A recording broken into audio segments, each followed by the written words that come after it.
Executive brain dumping. Okay, Summer, this sounds like a fancy name for making a list, right?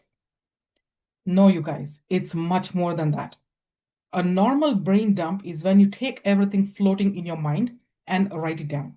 That can be helpful because it gives your mind some relief. But executive brain dumping goes much further than that. So what, you may say? It's all about getting things out of your head, right? Yeah. But it's also about turning mental clutter into clear decisions, better priorities, and consistent action. I see so many people overwhelmed because they have too many things living in the same place all the time. Their brain. Their mind is holding client work, deadlines, invoices, emails, family tasks, health reminders, social media ideas, business ideas, half finished projects, people to follow up with, things they forgot to reply to, and a few other random thoughts that show up at the worst possible time, like while you're in the toilet. Our brains, you guys, are so powerful, but they're not designed to be doing everything at the same time. When we try to carry everything mentally, our thinking becomes foggy. We may spend the whole day like being very busy, but we don't feel like we're that being that kind of productive. Maybe we are answering messages or touching upon a few small things. We jump between tasks, and at the end of the day, we just wonder like, what the hell did I actually do that moved me a little forward today? I don't know about you, but for me, that feeling is exhausting. When this happens, we start losing trust in ourselves. We start believing that we are disorganized, we are so bad at following through, when more often than not, the the real issue is that we don't have a reliable system for capturing and processing whatever is in our head. Executive brain dumping gives us that system. It creates a regular habit of clearing the mind, sorting what comes out, choosing what matters, and placing each and every item where it belongs.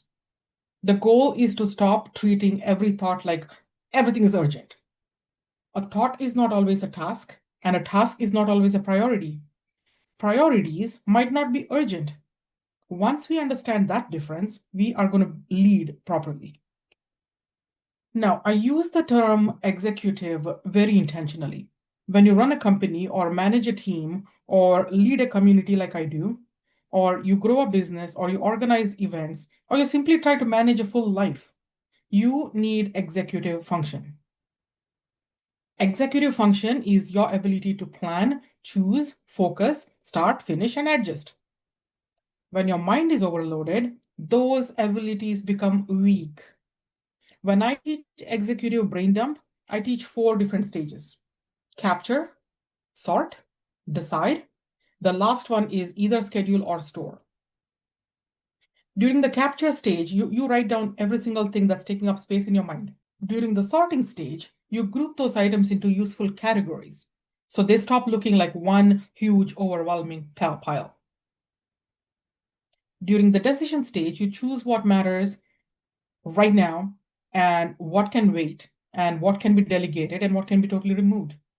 And finally, during that final stage, you place each item put it into a calendar or a task list or a project board or an idea bank so that nothing important is left floating around in your head. Let's begin with the first stage, capture. Capturing means you give your brain permission to empty itself. Don't try to make a clean list yet. You're not trying to be impressive. This is just for your eyes. This can be done on paper, in a notebook or Google Docs or Apple Notes in Notion or Todoist or Trello or ClickUp or whatever tool feels natural to you. The tool matters less than the habit. I've seen people waste weeks and weeks trying to build the perfect productivity system before they even have created the simple habit of writing things down. Please, you guys, don't fall into that trap. A simple notebook that you're going to use every single day is way better than beautifully designed digital dashboard that you're never going to open. I'd rather you didn't get a complicated app. It just becomes another thing to manage. The first rule I use is use something you're actually going to go back to. Now, when you're capturing, it helps to use categories because categories wake up different parts of your brain. If I simply say, if I tell my brain, hey, let's write down everything we need to do, my brain's going to give me like 322 things. But if I say, hey, let me write down what's unfinished with my clients, I might remember specific things. Categories, they help you search more deeply. A useful executive dump can include categories like client work, money, marketing, sales, operations, content, people, events, home, health, personal life, worries, decisions, ideas for later. Here's an example of what I do. Under client work, I write down something like a report I need to finish, a proposal I need to send, and maybe a call that I need to book. Under money, I write down invoices to send, subscriptions to cancel, payments to check.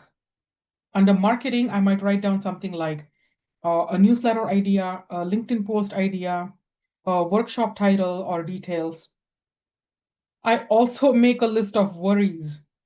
Under worries, maybe I write down the things that are not exactly tasks, but they keep pulling at my energy.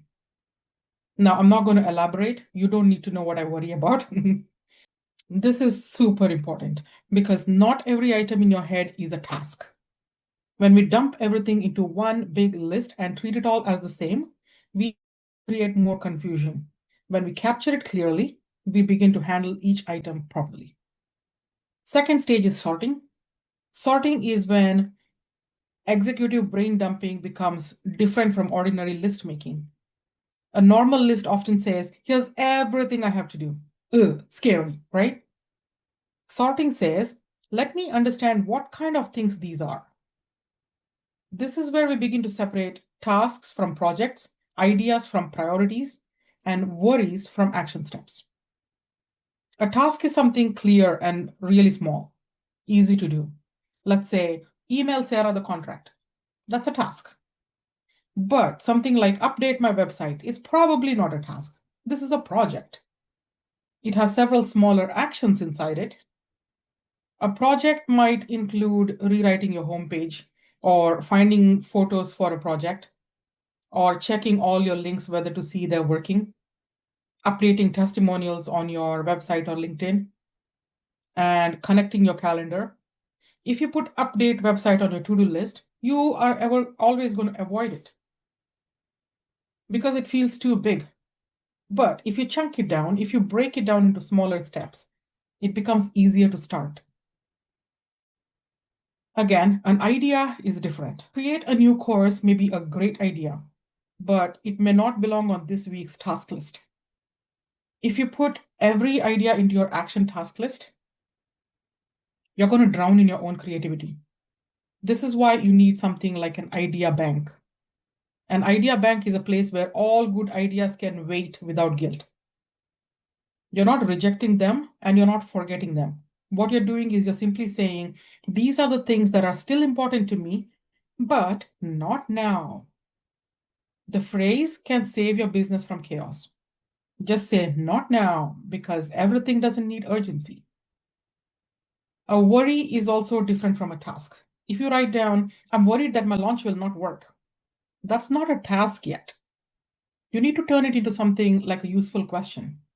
That question might be, what are 3 things I can do this week to improve registrations? Now that's something. That now you have something actionable. You might decide to email your list, personally invite 10 people, or ask 2 partners to share an event. Then worry becomes useful. Worry becomes useful only when it becomes a decision or an action. Then, the third stage is deciding. This is the stage many people skip. They write down everything, they feel a little relief, and then they don't know what to do next. Decision making is that bridge between mental relief and real progress. At this point, we got to stop asking, what do I feel like doing today? And start asking better questions. Like, what matters most? What has a deadline? What brings me money? What protects a relationship? What reduces risk? What opens an opportunity? What must be done by me and what can my VA do? What can I totally discard? This is where prioritization frameworks can help. But wait, stop being a framework collector, okay? You don't need a gazillion ways to prioritize. Just use one or two. A framework is just a tool to help you think when everything feels like a priority. First, the Eisenhower matrix. Most of us live in the urgent zone, reacting to every notification. But your growth lives in the important zone, the work that's not screaming, like building relationships. Does that sound urgent? But no, it's very important. Or setting up systems. Very important, not urgent. If it's not rolling you forward, you guys, it's not worth doing. Another one is Moscow. When planning a project, use Moscow. Define your must-haves versus your could-haves. This stops a simple workshop from turning into a tech monster. If it's not critical for a launch, move it to will not have it right now. Third, RICE, R-I-C-E. Use RICE to check your ego. Reach, impact, confidence, effort. Question to ask here would be, what is the impact this would create versus the effort I need to take? We often seem like we are choosing safe tasks over high impact ones. But when you use the RICE framework, it forces you to choose strategy and not excitement. After you decide what each item means, the next step is to schedule it or store it. This is where brain dump really becomes a system. If something needs action soon, place it on your calendar or your task list with a clear timeline or a clear deadline. If it belongs in a larger project, move it to that project plan. If it's a good idea but not for now, then store it in an idea bank. If it's useful information, save it where you can find it later. The goal is simple. Every item needs a home. Review weekly. Without a weekly review, your to-do list is just one graveyard for old ideas. So pick one tool today and start using it. A little about weekly and monthly perspective. Weekly, face the truth of your calendar capacity. Don't plan for 40 hours if you have only 15 hours to spare. Identify the next visible step for your next top projects. And then monthly, zoom out. Ask, what am I overcomplicating? Or what have I outgrown? Efficiency often means doing less, but doing it more consistently. There's a lot of power in a witness, you guys. Action creates motivation, not the other way around. If you wait for motivation to start acting, it's never going to happen. Use accountability. Share your top 3 outcomes on Monday and report back on Friday. Choose an accountability partner or a couple of partners or 3 partners like I have. All we need is somebody to witness our goals, us talking our goals out loud, to make sure that your actions match your intentions. So this way you're moving from a vague wish to a clear next step.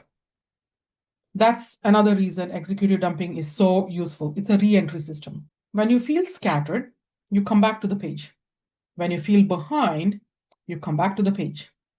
When you feel pulled in many directions, you come back to the page.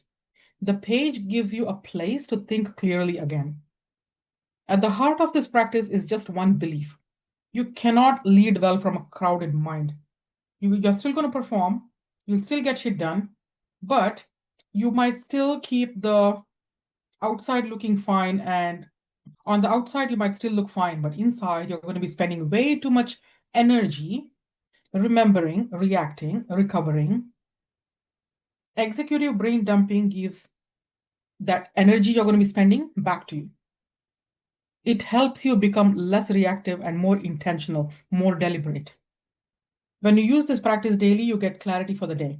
When you use it weekly, you get control of your commitments.